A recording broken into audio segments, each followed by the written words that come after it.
You were established.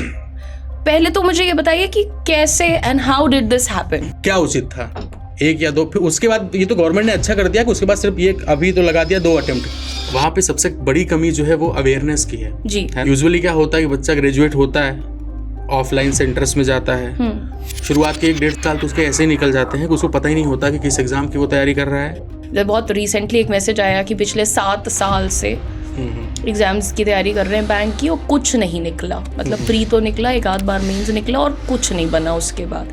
12वीं के बाद एक बच्चा इतना होशियार था, वो पढ़ने में अच्छी खासी रैंक थी उसकी, आईआईटी की तैयारी में जुटा और उसने 6 से 7 साल आईआईटी की तैयारी की और कुछ नहीं किया वो। कि जब भी प्राइवेट नौकरी आप बोलोगे तो उनके दिमाग में ये होगा कि हाँ कोई जाके किसी फैक्ट्री में काम कर रहा होगा या फिर कोई टेम्पो ऑटो टैक्सी चला रहा होगा।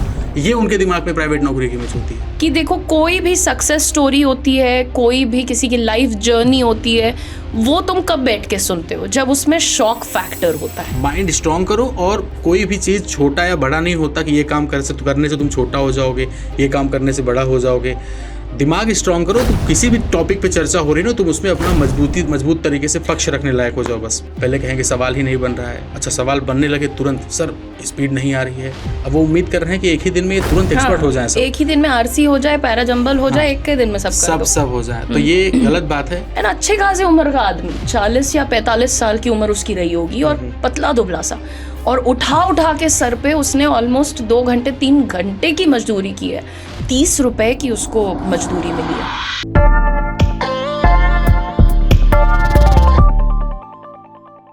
नमस्ते दोस्तों, हमारे इस शो के पिछले एपिसोड में आपकी मुलाकात हुई आपके चहीते फैकल्टी मेंबर से, और आज मैं कहना चाहूँगी कि आपकी मुलाकात होने वाली है मेरे चहीते फैकल्टी मेंबर से, जिसके वजह से मेरी जो कहते नहीं है कि यूट्यूब में जो मेरा सबसे हाईएस्ट या पीक परफॉर्मेंस रहा होगा, उसका पूरा श्रेय मैं उठा करके इस मनुष्य को, इस पुरुष को दे देती हूँ।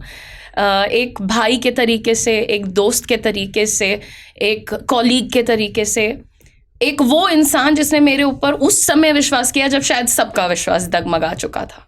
एक वो इंसान जिसने मुझे ये सिखाया कि भाई तुम्हें अपने आप को रीडिफाइन करने की ज़रूरत है, और यही नहीं कि हाँ रीडिफाइन करो, प्रॉपर स्ट्रैटेजी बना के दे दी कि ये करो ये करो ये करो और तुम देखो फ़र्क आएगा। And that happened. कोविड का वो टाइम मुझे आज भी नहीं भूलता, जब मेरी क्लास में शायद से कभी 100 बच्चे, कभी 110 बच्चे बैठ रहे थे। फिर एक दिन मेरे पास फ़ोन आता है इस महापुरुष का।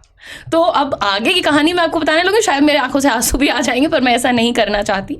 लेकिन that day and today I think Udisha Mishra नाम को ही जो लोग जानने लग गए, उसका भी श्रेय मैं इनको देती हूँ। प्यार से हम इनको जॉर्डन कहते हैं, आप इन्हें शांतनु सर के नाम से जानते हैं। इन्होंने भी इस इंडस्ट्री में 10 साल कंप्लीट कर लिए, उससे ज़्यादा ही किए हैं, बट क्योंकि 2016 से 26 की गणित मेरे लिए आसान है तो मैं सीधे 10 साल कहती हूँ। और एक ज़माना होता था जब एक चैनल पर सर आके पढ़ा देते थे, लेकिन आज का ज़माना है कि सर अपना खुद का चैनल दक्ष क्वांट बना चुके हैं। आप लोगों ने जितना प्यार जॉर्डन और जॉर्डन की वाइब को दिया है, जॉर्डन का वो अपने अंदाज में भोजपुरी गाने गाना, तो कभी कभी आप लोगों को ऑन कैमरा ऐसा डांटना कि हम लोगों को डर लग जाए।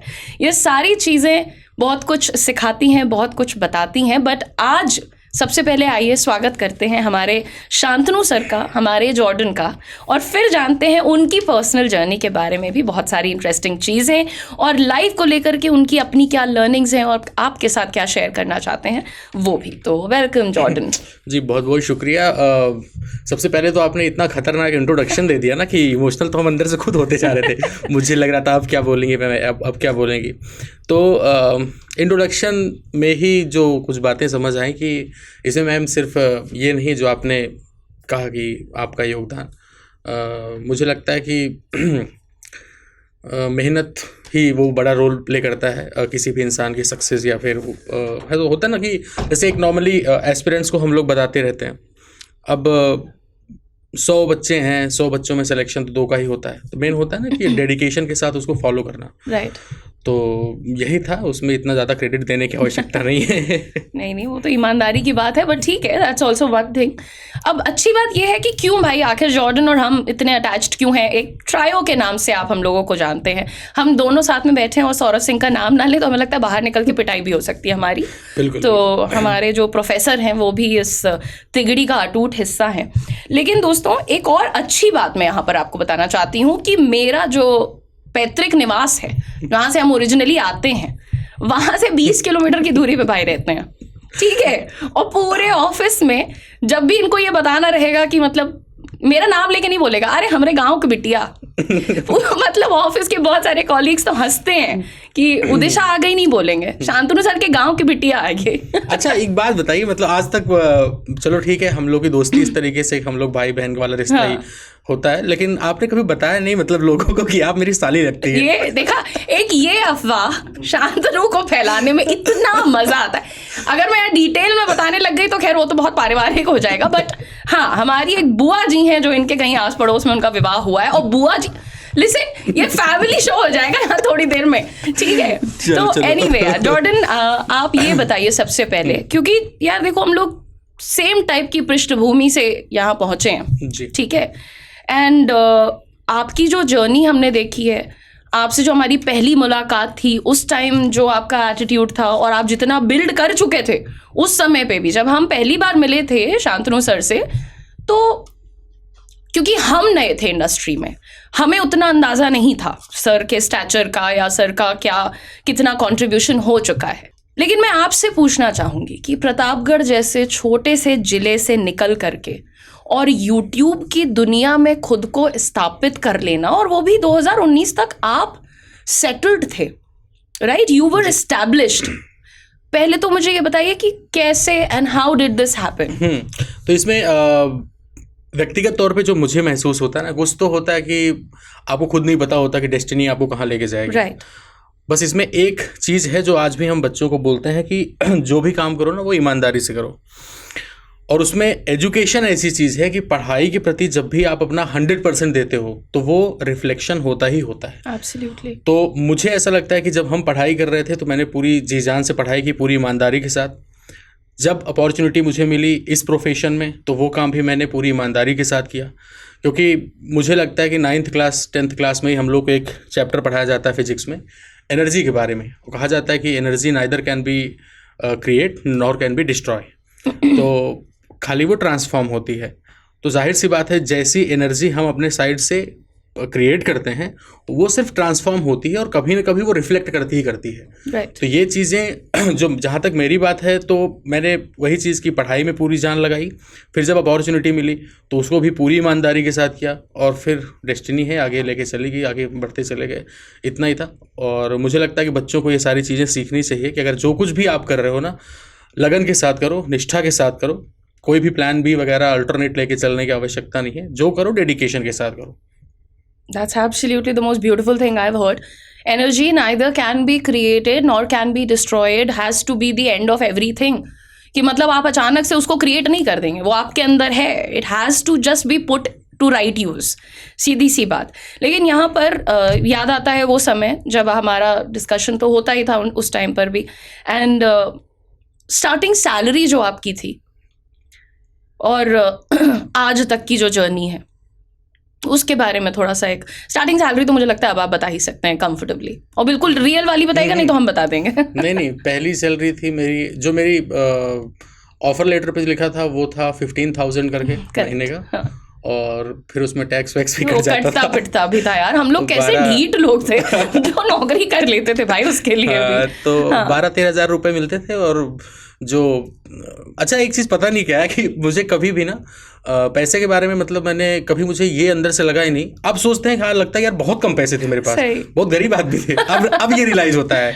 और पता नहीं क्या नेचर था मेरा कि मुझे कभी भी ये रियलाइज़ नहीं होता था कि मेरे पास पैसे कम हैं। भले 20 तारीख तक पैसे ख़त्म हो जाते थे वो, और बाकी के 10 दिन किसी से उधार मांग के काम चला लेते थे। तो ये सब चीजें चलती रहती थी, लेकिन अंदर एक पॉजिटिविटी पता नहीं किस बात की रहती थी। लगता था कि मतलब यूपी से आते हैं ना, नवाबी नहीं घटती हम लोगों की। अंदर से नहीं, मुझे ऐसा लगता है ना, अब अपनी जर्नी को जब रियलाइज करते हैं तो मुझे लगता है कि अगर आप अपना काम डेडिकेशन के साथ कर रहे हो ना, तो वो पॉजिटिविटी अंदर रहती है। Absolutely, very true. भयानक मतलब अच्छी पॉजिटिविटी। सुबह आप उठते हो तो पूरा ये है कि लेक्चर्स लेने हैं तो डेडिकेशन के साथ लेक्चर लेना है, तो पैसे वैसे चीज तो बहुत मतलब सेकेंडरी, हाँ सेकेंडरी लगने लगता है। आप अपने काम में इतना इन्वॉल्व होते हो, अंदर से वो बच्चों का अप्रिसिएशन, स्टूडेंट्स का आपके प्रति एक जो हम कह सकते हैं ऑलमोस्ट फैन लाइक रिएक्शन हर चीज में, कि मतलब क्लासेस में बच्चों की भीड़ लग जाना कि आज शांतनु सर की क्लास है, आज फलाने वाले सेंटर पे, ढिमकाने वाले, मुझे लगता है वो चीजों ने ज्यादा आपको ड्राइव किया। हाँ एग्जैक्टली, वही मेरे साथ होता था। ये सवाल मैंने सैलरी का सिर्फ इसलिए पूछा सर, क्योंकि आज की डेट में जब हम देखते हैं, क्या पता दुनिया भी बदल गई है, स्टूडेंट्स भी, बच्चे भी बदल रहे हैं, तो अब ना ज्यादातर लोग, मुझे लगता है कि गलती होती है, मेरी नजर में गलती है, आप बताइएगा मुझे, कोई भी नौकरी है, कोई भी अपॉर्चुनिटी है, उसको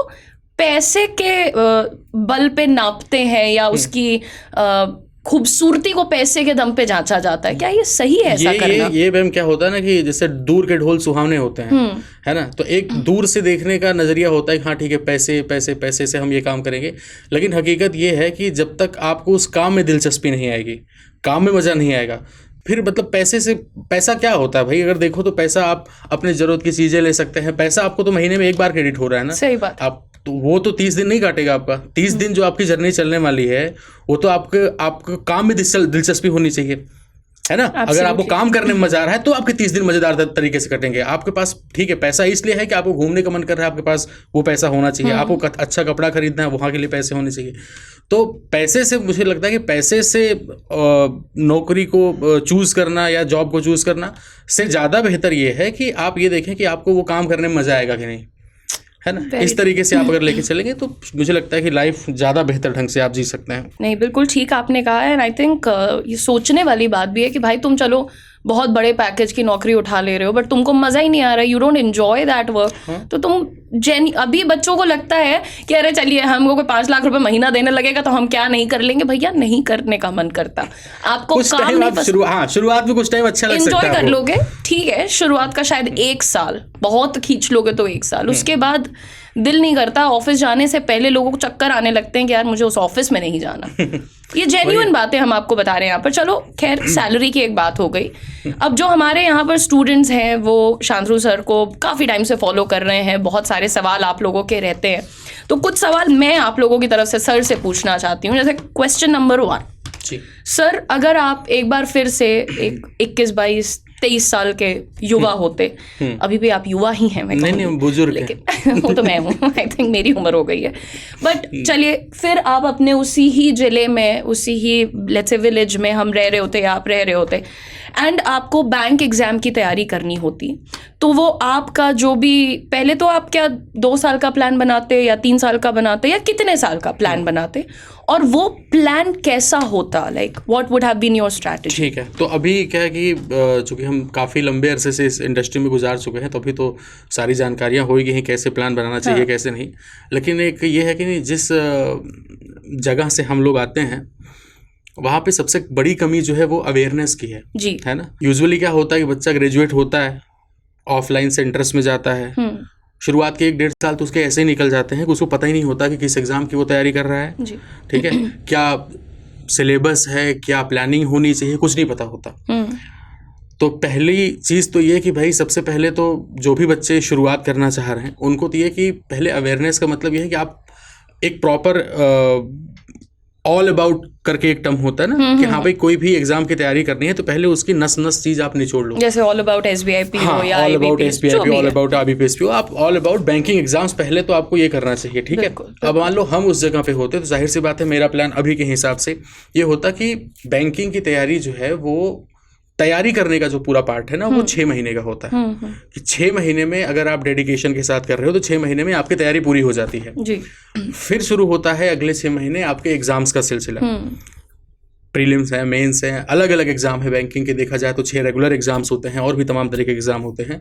तो हम अपनी साइड से अगर प्लान बना रहे हैं तो भाई मैक्सिमम मैक्स टू मैक्स 2 साल, और उसमें ये होना चाहिए कि 6 महीने में हमें अपना पूरा सिलेबस ढंग से कंप्लीट करना है। उस 6 महीने के दौरान हमें किसी एग्जाम के बारे में नहीं सोचना, कुछ भी नहीं सोचना जी। अगला जो अब 6 महीने हमारी पूरी सारे के सारे सब्जेक्ट तैयार हो गए। अब उसके बाद जो हमारे नेक्स्ट 6 मंथ हैं उसमें हम लोग एग्ज़ाम वाला फेज क्रॉस करेंगे। और इन केस पहले वाली स्टेज में नहीं होता पहली बार में, तो बस उसके बाद एक अटेम्प्ट, अगर वो, क्योंकि उसके बाद भी नहीं हो रहा है तो आप फिर उस वाली कंडीशन में आ जाते हो। जैसे प्रैक्टिकली इसको फील कीजिएगा, कोई अगर मूवी है, मान लीजिए कोई मूवी है, आप उसको पहली बार देखना शुरू करते हो और 10 मिनट देखते हो, फिर आप उसको छोड़ देते हो 15-20 मिनट, उसके बाद फिर देखते हो और आप वहाँ से कनेक्ट कर लेते हो, ठीक है हमने समझ लिया है, फिर आप आधे घंटे देख करके छोड़ देते हो। और इस तरीके से थोड़ा छोड़ के आप अगर मूवीज़ देखते हैं तो, और फिर आप कभी सोचो कि हम शुरू से लेके लास्ट तक वो मूवी देख लें तो कभी नहीं देख पाओगे। करेक्ट। आपको लगा ये देखें, चलो थोड़ा और भगा देते हैं, थोड़ा और भगा देते हैं, यही होता है। और यही हमारी प्रिपरेशन में होता है कि अगर हम पहली बार तैयारी कर रहे हैं, पहले 6 मतलब कि सिलेबस कंप्लीट करने के लिए जा रहे हैं और उसको ऐसे 2 चैप्टर किया फिर छोड़ दिया, फिर किया फिर छोड़ दिया, तो आप कभी भी पूरी अपनी प्रिपरेशन जर्नी में सिलेबस ढंग से कंप्लीट नहीं कर पाएंगे। और जब तक सिलेबस ढंग से कंप्लीट नहीं होगा तब तक सिलेक्शन नहीं होगा। क्या बात कही है सर आपने, यही दिक्कत होती है। तो कुल मिलाकर के प्लान जो होना चाहिए, मेरा अगर प्लान होता भाई हम जाके देखें तो यही है कि भाई 2 साल का प्लान परफेक्ट है, उससे ज़्यादा नहीं। 2 साल में नहीं हुआ तो फिर ये मान के चलो कि फिर बड़ा मुश्किल है, फिर आपको बहुत ज़्यादा, हाँ फिर कुछ ईश्वर की कृपा हुई तो अलग बात है, या फिर आप बहुत ज़्यादा कुछ एक्स्ट्रा ऑर्डिनरी कर ले जाएं, बस यही है। तो 2 साल परफेक्ट। मेरा दरअसल अगला सवाल भी इसी से मिलता जुलता था, लेकिन आपने काफी हद तक आंसर दे दिया है। क्वेश्चन यही था कि how long should a serious aspirant give to banking prep, इससे पहले कि उनको अपनी स्ट्रैटेजी को रीइवैल्यूएट करना पड़ जाए। जैसे आपने कहा कि यार तुम 1 साल तगड़ा दो, नहीं निकला तुम 1 साल और बैठो, लेकिन क्या ये 2 साल के बीच में एक बार पूरी स्ट्रैटेजी को रीइवैल्यूएट करना है, या फिर 2 के बाद, चलो मैं कहती हूँ कि स्टूडेंट्स हैं, ड्रीम है, पैशन है, ये कहते हैं एक और अटेम्प्ट हम देंगे, तो इनको अपनी स्ट्रैटेजी को रीइवैल्यूएट करने की जरूरत किस टाइम पर पड़ जाएगी?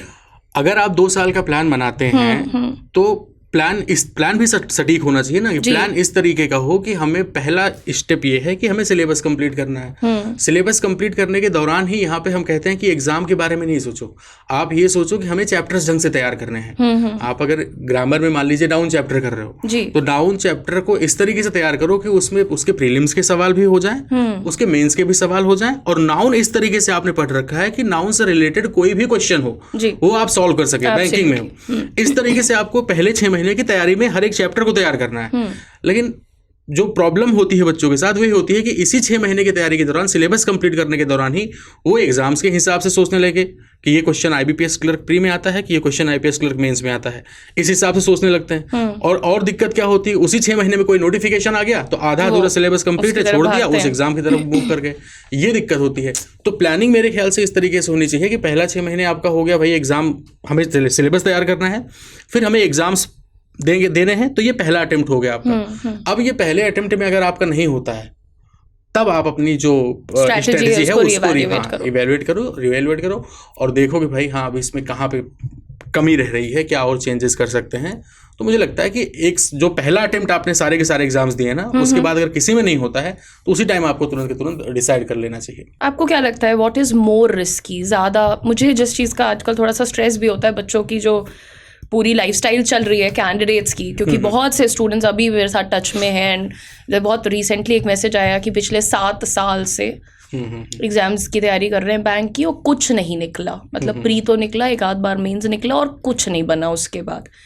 और अब आप बताइए कि मैं क्या करूं? तो क्या ज़्यादा रिस्की है, एक एग्ज़ाम फेल कर जाना या 4-5 साल अपने आप को ना तो किसी प्रकार की अपस्किलिंग देना, ना किसी प्रकार की जॉब करना, ना कोई प्रकार का एक्सपीरियंस लेना? क्या ज़्यादा रिस्की है?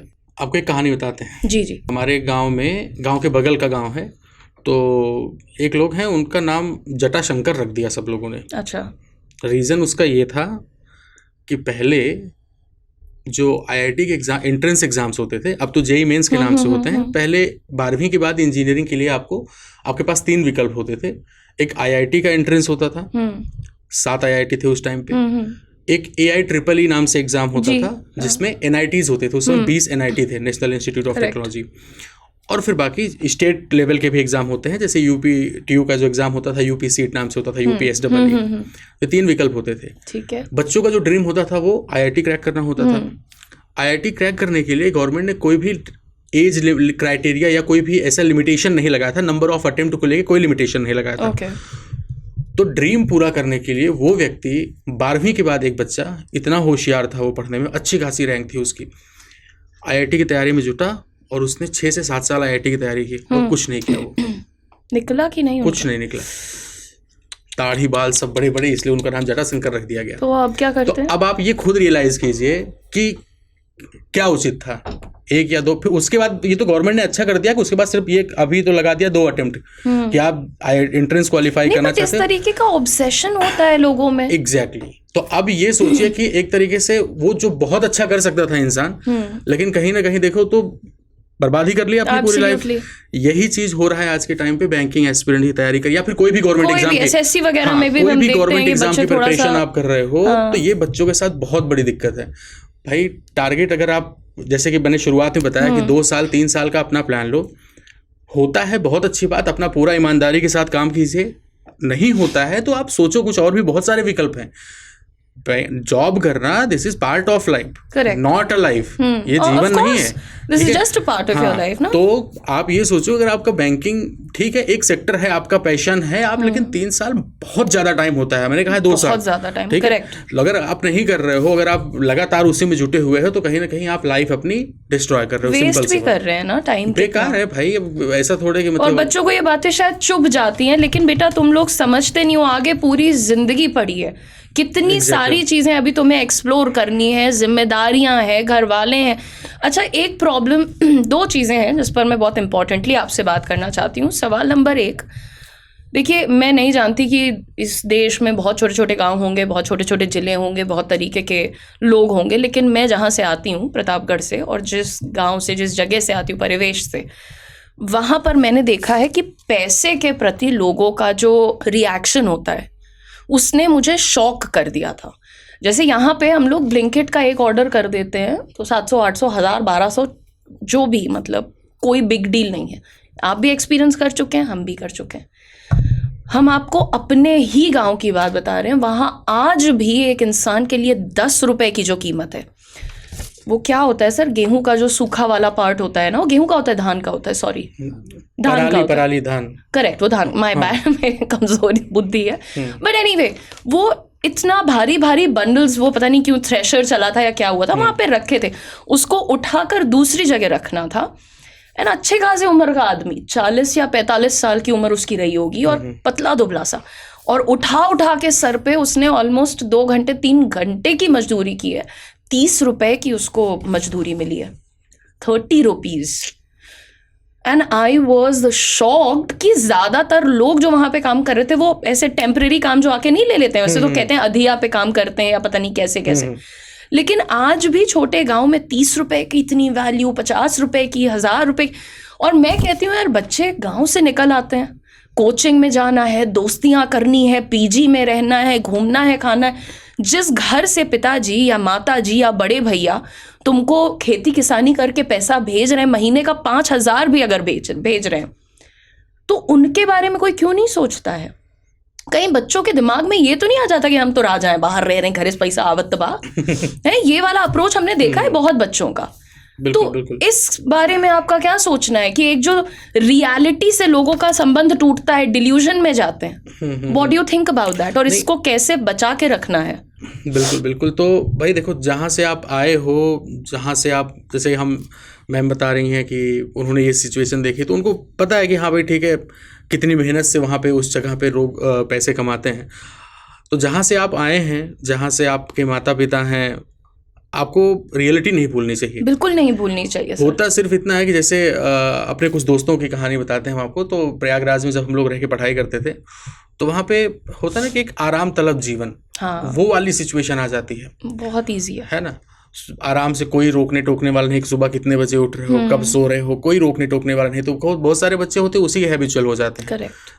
उनको वो जगह छोड़ने की मन नहीं करती, है ना, और नहीं छोड़ते हैं। आप जाइए, देखिए अभी भी आपको अधेड़ उम्र के लोग वहाँ मिल जाएंगे टाइम पास करते, कि घर जाएंगे अब लौट के तो क्या होगा। हाँ। तो भाई ये कहीं ना कहीं देखा जाए यार, तो लाइफ को डिस्ट्रॉय करना है, सिंपल सी बात है। आपको समय रहते सचेत हो जाना चाहिए। अच्छा, इसमें ये देखो ना, तो पहले ये चीजें यूपीएससी में भी बहुत होती थी। हाँ। गवर्नमेंट को इतने सारे चीज़ें देखने को मिली, तब जाके गवर्नमेंट ने सब पे एज लिमिटेशन लगाई है। पहले यूपीएससी जो आईएएस की तैयारी करते हैं लोग, कोई अटेम्प्ट का झंझट नहीं था, है ना, एज लिमिटेशन नहीं है, तो लोग क्या करते थे, ग्रेजुएशन के बाद पूरी जिंदगी निकाल देते थे उसी में। तो ये चीज़ें भाई थोड़ा ध्यान रखें। बैंकिंग की तैयारी का मतलब ये नहीं होता कि आप पूरा जीवन उसी में लगा दें, हुआ तो हुआ, नहीं तो फिर सब कुछ खत्म। नहीं भाई, बहुत सारे अपॉर्चुनिटी हैं, बहुत सारे इसके तरीके हैं। जैसे सारे कल का जो हम लोग का डिस्कशन था, कल मेरा मतलब पिछले एपिसोड का जो डिस्कशन था, उसमें हम लोगों ने बात की कि यार जैसे SBI CBO है, तुमको यही कहता है ना कि 2 साल का एक्सपीरियंस लेके आओ, अच्छी खासी सीनियर पोजीशन मिलती है, अच्छी खासी सैलरी मिलती है, तो वो 2 साल का एक्सपीरियंस तुम क्या प्राइवेट बैंक के साथ नहीं ले सकते? ले सकते हैं, राइट? तो उस बारे में कोई सोचता क्यों नहीं है? ये अवेयरनेस की कमी है ना मैम, वही तो अवेयरनेस पूरी दे दीजिए। तो कमेंट सेक्शन के नीचे कमेंट देखिए, अरे प्राइवेट बैंक की नौकरी है, अरे इसमें प्रेशर बहुत है, सेल्स की जॉब है, टारगेट है। मैं आपसे पूछना चाहती हूँ, आपकी मेरी नौकरी में टारगेट नहीं है या प्रेशर नहीं है? हर जगह पे, मतलब अगर आपको भाई कोई भी जॉब है हो तो वो बिना प्रेशर, या फिर मतलब ये सिंपल सी बात है, आप दूर से तो ये सोचते हो कि जीवन में एक ये चीज हो जाए तो जीवन में सारा चैलेंज ही खत्म हो जाएगा। ये दूर से आप सोचते हो कि हाँ ये चैलेंज खत्म हो जाएगा। यकीन मानिए जीवन के हर स्टेज में चैलेंजेस हैं। ये जीवन का नाम ही चैलेंज है भाई। आप हर स्टेज में बस चैलेंजेस का स्वरूप बदलता जाता है। करेक्ट। आप भी किसी और चीज के प्रेशर में है कि हाँ भाई आपके दिमाग पे प्रेशर है जॉब लेने का, जॉब करना शुरू करेंगे तो फिर उसके इंटरनल जो चीजें होती हैं उसका प्रेशर अलग होगा। बिल्कुल। तो चैलेंजेस का तो स्वरूप बदलता जाता है, चुनौतियां हमेशा लगी रहती हैं, उससे आप भाग नहीं सकते। कोई भी दुनिया में ऐसी जॉब नहीं है, या कोई भी, हम कहते हैं पूरा लाइफ ही आपका ऐसा नहीं है मतलब कि जिसमें चैलेंज ना हो। करेक्ट। पैसा नहीं है तो पैसा कमाने का चैलेंज है, और पैसा है, अगर आपके पास पैसा आने लगा तो उसको संभालने का चैलेंज हो जाता है, बहुत ज्यादा हो जाता है भाई। अच्छा, जैसे बहुत ज़्यादा हम लोग छोटे छोटे शहरों में रहे, इलाहाबाद, लखनऊ, इधर प्रतापगढ़, चलो गाजियाबाद को भी काउंट ही कर लेते हैं, गाजियाबाद तो ज़रूरी है आपकी लाइफ में, लेकिन गाजियाबाद छोटा शहर नहीं है NCR में। अरे भैया, गाजियाबाद को कैसे हमने कुछ कह दिया, तौबा, माफ़ कर दीजिएगा बजरंगबली। चलिए कोई नहीं, हमें ये जानना था कि यार हाँ एक्चुअली गाजियाबाद को छोटा, हम लखनऊ को भी छोटा क्यों कहेंगे, नहीं कहेंगे, बट मेरा सवाल ये है कि जब हम लोग छोटे जगहों से आते हैं तो हम लोग की जो तब की पर्सनैलिटी रहती है और आज की जो पर्सनैलिटी है, नेमिंगली कुछ चीज़ें बताइए जिनमें परिवर्तन आता है, नाम लेकर के बताइए कि ये बदला, ये बदला, ये बदला। जो तब का शांतनु था और जो आज का शांतनु है, उनकी क्या क्या चीज़ें बदल गई हैं उस टाइम से, और सिर्फ इसलिए बदली हैं क्योंकि आपने कंफर्ट छोड़ा, अपने पिताजी का घर छोड़ा, क्योंकि खर्चा तो बढ़िया उठा रहे थे, आपने अपने आप को ढकेला कि नहीं भाई चलो लोकल में ट्रैवल करो, तुम बस में ट्रैवल करो, तुम धक्का खाओ, उधार लेके जीवन यापन करो, बट धक्का दिया ना खुद को। तो क्या क्या बदला इस जर्नी में, इस एक्सपोजर से? होता कुछ नहीं है, बस सब कुछ वही रहता है। दुनिया की नज़र में आप बदल जाते हो और आपकी नज़र में दुनिया बदल जाती है। अच्छा बकवास मत करिए आप। कम्युनिकेशन स्किल्स आपके इम्प्रूव हुए हैं कि नहीं, बताइए। अब आप बताइए ना इस चीज को। मैं बताऊंगी तो मैं तो यही बोलूंगी हाँ इम्प्रूव है, मैंने सिखाया नहीं, हाँ, तो नहीं मैं जेन्युइनली पूछ रही हूँ, क्योंकि जब हम गांव से निकले थे तो पहली चीज हम तो अंग्रेजी नहीं बोल पाते थे, हम अंग्रेजी पढ़ाने लगे बात अलग है, ना ही बोल पावत रहे हम, यही भाषा थी मेरी जो हम आप बोलते थे, है ना। दूसरी चीज है एक कॉन्फिडेंस, जैसे बहुत समय तक हम अपने ऑफिस के टॉप मैनेजमेंट से कतरा के निकल जाते थे, हम बात नहीं करते थे, क्यों? क्योंकि बहुत सीनियर है, डांट देंगे, कुछ बोल देंगे, तो काम का क्रेडिट भी कोई और लेके चला जाए, इनका भी वही हशर, काम का क्रेडिट कोई और लेके चला जाए, पर तुम जाते नहीं थे कभी बताने कि नहीं ये काम, ये इनिशिएटिव मेरा था, मैंने किया है, नहीं जाते थे ना। तो ये चीजें अभी भी नहीं जाते हो तो नहीं, लेकिन अब आपने कम से कम अपने आइडियाज, अपने पॉइंट्स को सामने रखना शुरू किया है। तो होता ये है ना, जैसे मैंने बोला, आपने शायद उस पर गंभीरता से विचार नहीं किया कि दुनिया की नज़र में आप बदल जाते हैं, आपकी नज़र में दुनिया बदल जाती है। सारी चीज़ें वही हैं, घर वही है, रिश्तेदार भी वही हैं, अब वो हमें किसी अलग नज़र से देखते हैं, है ना, और हम अब उनको किसी अलग नज़र, हाँ पर्सपेक्टिव चेंज हो जाता है। व्यक्तिगत तौर पे मेरे अंदर जो चेंजेस आए हैं तो वो सब तो अब दिख ही रहा है, उसमें क्या क्या बताया जाए। नहीं, मैं ये चाहती हूँ कि जो बच्चे रहते हैं ना और वो सोचते हैं कि एक दिन हम नौकरी कर लेंगे, चलो यहाँ 3-4 साल लगाते हैं, फिर एक दिन हम कर लेंगे, बेटा अभी आपको बहुत कुछ सीखना बाकी है, और वो ज्ञान खाली किताबी नहीं है। ये जानने कहने के लिए कि एक ऑफिस में घुसने के बाद हम लोग सिर्फ ये नहीं सीखते हैं कि मेरा जो ड्यूटी है बस उतना कर लें, बहुत कुछ सीखने को मिलता है, और बहुत आप ग्रोथ देखते हैं as an individual, your mindset, your personality, your communication communication skills, your analytical skills, your time management, everything changes. ये मैम देखो तो परिवेश का असर बहुत ज्यादा होता है। आप जिनके बीच में उठ बैठ रहे हैं उसका इम्पैक्ट बहुत ज्यादा होता है जी, है ना। तो आप वही है कि जो फील्ड में निकलेंगे, मार्केट में निकलेंगे, लोगों को देखेंगे तो ऑटोमेटिक, जैसे एक सर हैं बहुत बढ़िया बात बताते हैं कि मेरे पास पैसे नहीं होते थे फिर भी हम जाके ताज होटल में चाय पीते थे इकट्ठा करके, महीने में एक ही दिन चाय पियेंगे लेकिन ताज में बैठ के पियेंगे। ये नहीं कि उससे हुआ क्या? हाँ, उससे है कि चाय की टपरी पे बैठ के अगर आप चाय पी रहे हैं तो लोग भी उस प्रकार के लोगों से मिलेंगे, 10 रुपए 5 रुपए की बात कर रहे हैं। ताज में बैठ रहे हो तो वहां पे जो बैठने वाले हैं वो भी करोड़ों अरबों की बात कर रहे हैं। ये तो इम्पैक्ट तो आता है, इम्पैक्ट तो आता है। दोस्तों अब कभी अगर मैं आपको ताज में चाय पीती मिल जाऊं समझ जाना कि मैं शांतनु से प्रभावित हूँ। अब एक बढ़िया सा रैपिड फायर राउंड है जिसका हमने नाम रखा है मिथ वर्सेस रियलिटी।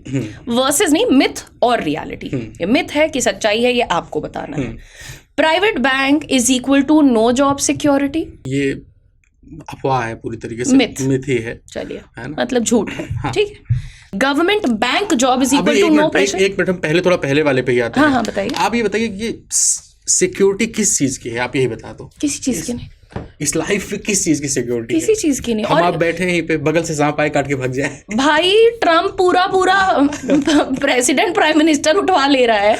किस तो आप बताइए, तो किस सिक्योरिटी की तलाश में है बच्चे? हमको ये नहीं समझ आ रहा है। मुझे भी नहीं पता है भाई। ये तो मैं तो अपना भी आजकल मैंने छोड़ दिया है। मैं कहती हूँ जो होना है वो तो होगा ही, हम थोड़ी रोक पाएंगे, है ना। ये भी बात सच है, लेकिन लाइफ को एंजॉय करना चाहिए। हाँ। आप बहुत ज्यादा किसी चीज का मतलब प्रेशर मत बनाओ। इसलिए मैंने कहा ना, बैंकिंग की तैयारी करनी है, 2 साल का टाइम दो अपने लिए। हाँ। उसके अलावा भी बहुत सारी चीजें हैं जीवन में। एक्चुअली मैं तो ये कह रही हूँ कि यार तुम लोग बैठ के ना थोड़ी लाइफ की सुंदर चीजें, इंटरेस्टिंग चीजें भले यूट्यूब पे देखो, पर अपने दिमाग को खोलो कि इस दुनिया के बाहर भी एक दुनिया है जो अभी तुमने देखी ही नहीं है। अच्छा, लेकिन बच्चियों के साथ एक परेशानी होती है सर। तो मेरे पास इसके बड़े मैसेजेस आते हैं कि घर वाले हमको अलाउ नहीं कर रहे हैं कि हम प्राइवेट जॉब करें, वो चाहते हैं हम सिर्फ सरकारी करें। अच्छा, अब इसमें भी पेरेंट्स का ये मानना है कि सेफ ज्यादा है। ये क्या है ना कि जगह का असर होता है बस। हाँ, माइंडसेट। हाँ, माइंडसेट होता है जगह का, और कुछ नहीं। जैसे गांव है हमारा, तो वहाँ पे भी कुछ भी कर लो। मुझे याद है कि अभी जब हमने शुरू किया सब कुछ, पढ़ाना शुरू किया, कमाना शुरू किया, फिर जब परिवर्तन दिखने लगा वहाँ पे, है ना, परिवर्तन दिखने लगता है कि बड़ी हवेली बन रही है, गाड़ियाँ आ रही हैं, तो सबके मन में यह था कि भाई ट्यूशन ही तो पढ़ाता है। अरे बाप रे बाप। फिर बाद में पता चला कि नहीं, इतना पैसा कहाँ से आ रहा है, इसका मतलब कोई 2 नंबर काम कर रहा होगा। क्योंकि उनके मन में है कि भाई प्राइवेट नौकरी तो बस प्राइवेट नौकरी, जो उन लोगों ने अब तक जीवन में देखा है, प्राइवेट नौकरी मतलब हाँ ठीक है, किसी फैक्ट्री में जाकर काम कर रहे हैं, है ना। तो प्राइवेट नौकरी, अच्छा आज के 20-25 साल पहले जाइए अपने गांव में और सोचिए प्राइवेट नौकरी का क्या इमेज होगा और वो इमेज क्रिएट कैसे हुई है। प्राइवेट नौकरी कौन करते थे? पढ़े लिखे जो होते थे, खूब पढ़ाई मेहनत कर रहे हैं, उनके पास एक ही चीज होती थी, ग्रेजुएशन किया, टीचिंग लाइन में जाना है, बीएड वगैरह करके, या फिर यूपीएससी की तैयारी करनी है। 2 ही 3 विकल्प होते थे। प्राइवेट नौकरी वो करते थे जो, मतलब प्राइवेट नौकरी जो उनकी जो इमेज बनी है उसी प्राइवेट नौकरी टर्म का इस्तेमाल कर रहे हैं हम। जो जा करके कोई ट्रक चला रहा है, मुंबई जाके टैक्सी चला रहे हैं, करेक्ट। तो सबके दिमाग में प्राइवेट नौकरी जो टर्म्स आता है ना, तो उनके दिमाग में यही होता है कि हाँ भाई किसी छुट्टी नौकरी कोई कर रहा हूं, सूरत की किसी साड़ी फैक्ट्री में कोई, क्योंकि वो पढ़े लिखे नहीं होते थे। हाँ, पास्ट में लोगों ने रेपुटेशन गलत बिल्ड करी। इस बात को समझिएगा कि ये वो लोग होते थे जो 10वीं के बाद पढ़ाई छोड़ दिए, 12वीं के बाद पढ़ाई छोड़ दिए, अब जाके ये क्या कर रहे हैं, टैक्सी चला रहे हैं। तो जो रूरल एरियाज हैं, मतलब अपने गांव का ही एग्जांपल दे रहे हैं, तो हमारे गांव में यही चीज है कि जब भी प्राइवेट नौकरी आप बोलोगे तो उनके दिमाग में ये होगा कि हाँ कोई जाके किसी फैक्ट्री में काम कर रहा होगा या फिर कोई टेम्पो ऑटो टैक्सी चला रहा होगा। ये उनके दिमाग में प्राइवेट नौकरी की इमेज होती है। करेक्ट। लेकिन मैं चाहती हूँ कि थोड़ा अब चीजें मैम अब बदलना शुरू हुई हैं। जो बाहर निकल के, जैसे हम हो गए, मेरे परिवार में भी 1-2 लोग ऐसे हैं जो कॉर्पोरेट्स में अच्छे लेवल पे हैं, हाँ अच्छे से पोस्ट पे, तो अब उनको समझ आता है कि नहीं भाई ये चीजें भी हैं। हाँ, these are also good opportunities। Exactly। पर हम इसीलिए कहते हैं कि बच्चे जो पहले गिव अप कर देते हैं कि मेरे घर वाले नहीं मानेंगे या मेरी बात नहीं सुनते हैं, उनको ब्लेम करने लगो। उससे पहले जैसा सर कह रहे हैं कि यार अवेयरनेस बहुत बड़ा फैक्टर है। वो जो भी चीज़ें बोलते हैं, तुम्हें रोकते हैं, समझाते हैं, उसके बहुत तमाम कारण हैं। तो इंस्टेड ऑफ फाइटिंग और गिविंग अप ऑन देम और just doing what they are forcing you to do, I request you कि एक बार उनसे बात करिए, उनको समझाइए, उनके भी पर्सपेक्टिव को समझिए। क्योंकि माँ बाप कभी आपका गलत नहीं सोचेंगे, वो सोचेंगे आपकी बेहतरी का ही सोचेंगे। हो सकता है थोड़ा कड़क मिजाज के हो सकते हैं पिताजी, लेकिन आपके दुश्मन डेफिनेटली नहीं है। ठीक है मैम, तो ये मैंने जैसे कहा ना कि जैसे करना है भाई स्मूथ स्टार्ट कीजिए। अब लेकिन इतने डिस्कशंस पे हमें एक चीज़ समझ आ रही है कि जैसे हम लोगों ने कहा कि भाई आपको बैंकिंग की तैयारी करनी है, कीजिए 2 साल 3 साल, मैक्सिमम 2 साल 3 साल। लेकिन अगर आपने ठीक है कुछ दाएं बाएं हुआ, नहीं हो पा रहा है, तो जो मैंने कहा ना कि अवेयरनेस, तो क्या उन बच्चों के लिए क्या और अपॉर्चुनिटी है जी? प्राइवेट जो हमारी कॉमर्शियल बैंक्स हैं ना, ये सारी की सारी आईसीआईसीआई हो गया, एक्सिस बैंक हो गया, तो इसमें किस टाइप की अपॉर्चुनिटी होती है? थोड़ा बहुत सारी, बहुत शानदार अपॉर्चुनिटीज़ हैं और मैं डिटेल में यहाँ पर आज अपने स्टूडेंट्स को बताऊंगी उसके बारे में। हमारे पास 2 प्रोग्राम्स हैं, एक है जो फ्रेशर्स के लिए है और एक उन लोगों के लिए जिनके पास मिनिमम 1 साल का वर्क एक्सपीरियंस है। तो सबसे पहली अपॉर्चुनिटी मैं बताना चाहूँगी हमारे जो फ्रेशर्स हैं। जैसा मैंने कहा बेटा, आप जब अपने घर से बाहर निकलते हो, अपने कंफर्ट जोन से बाहर निकलते हो, और एक ये जो आपने अपने अराउंड पूरा एक माहौल बना लिया ना, यही चाहिए बस यही करना, ऐसा कर रहे हो ना, तो बिलीव मी आप इस प्रोसेस को भी बोरिंग बना रहे हो। मैं ये नहीं कहती कि आप गिव अप कर दो अपने सपने पे, मैं ये कहती हूँ कि उसके साथ साथ भाई अपने स्किल पर, अपनी पर्सनालिटी पर, अपने ऊपर काम करते रहो। एक अच्छी जॉब करने से आप सिर्फ पैसे नहीं कमाते, आप अपने आप को रिडिफाइन करते हो, अपने लिए कुछ बेटर करते हो, right? So the first opportunity is Kotak Mahindra Bank VRM opportunity, यानी कि वर्चुअल रिलेशनशिप मैनेजर की ये जॉब है कोटक महिंद्रा बैंक में, जिसका ग्रेड है असिस्टेंट मैनेजर लेवल का। स्टार्टिंग सैलरी है आपकी 3.5 लाख रुपए पर एनम, प्लस आपको परफॉर्मेंस बेस्ड पेमेंट यानी इंसेंटिव भी मिलेगा। हमारे 2-3 बैचेस सक्सेसफुली लॉन्च हो चुके हैं, स्टूडेंट्स को प्लेसमेंट मिल चुका है। आप जिस दिन इस प्रोग्राम में एनरोल करते हो, आपको उसके बाद 45 डेज की ट्रेनिंग हमारी टीम देती है। 30 दिन आपको ऑनलाइन पढ़ाया जाता है, 15 दिन आपकी ट्रेनिंग मुंबई में होती है, और जैसे ही ट्रेनिंग कंप्लीट होती है आपको फुल टाइम जॉब मिलता है। ये कोई फील्ड जॉब नहीं है, ये डेस्क जॉब है। आप ऑफिस जाकर डेस्क पे बैठकर काम करोगे, ठीक है। रिलेशनशिप मैनेजर का काम वर्चुअली करोगे आप, और ट्रेनिंग आपको हम दे रहे हैं। इसका एक बस फैक्टर याद रखना, आप अप्लाई कहीं से भी करोगे, आप दिल्ली से करो, आप हरियाणा से करो, यूपी से करो, बिहार से करो, पर जॉब आपको मिलेगी मुंबई में। आपको ये नौकरी करने के लिए मुंबई शिफ्ट होना पड़ेगा। अप्लाई आप कहीं से भी कर सकते हो, Kerala, Tamil Nadu, Hyderabad, Assam, wherever you are living, आप अप्लाई कर सकते हो, पर जॉब आपको महाराष्ट्र, मुंबई के अंदर थाने में मिलेगी, ठीक है। और याद रखो कि इस जॉब के लिए आपकी एज 25 ईयर्स से कम होनी चाहिए। अगर आप 25 साल से ज़्यादा हो और ग्रेजुएशन में 60% मार्क्स नहीं है तो आप इस जॉब में अप्लाई नहीं कर सकते।